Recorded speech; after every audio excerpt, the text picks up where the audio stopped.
पंढरपूर तालुक्यातील गुरसाळे शिवारात मंगळवारी घडलेल्या दुर्दैवी घटनेने संपूर्ण परिसर हळहळला आहे.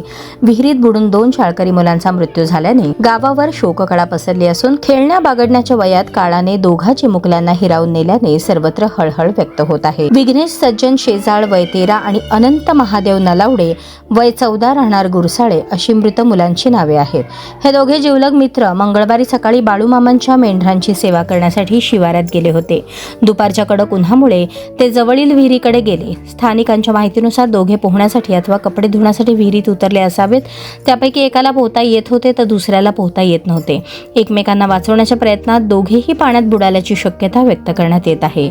बराच वेळ दोघेही न दिसल्याने आणि विहिरीजवळ त्यांचे कपडे व चपला आढळून आल्याने एका मेंढपाळाला संशय आला. त्यानंतर ग्रामस्थांनी घटनास्थळी धाव घेत शोध मोहीम सुरू केली. अथक प्रयत्नानंतर दोन्ही मुलांचे मृतदेह विहिरीतून बाहेर काढण्यात आले. घटनेची माहिती मिळताच पोलीस अधिकारी घटनास्थळी दाखल झाले. या प्रकरणी तालुका पोलीस ठाण्यात अकस्मात मृत्यूची नोंद करण्यात आली असून पुढील तपास सुरू आहे. या दुर्दैवी घटनेमुळे गुरसाळे गावात शोककळा पसरली असून दोन्ही कुटुंबांवर दुःखाचा डोंगर कोसळला आहे.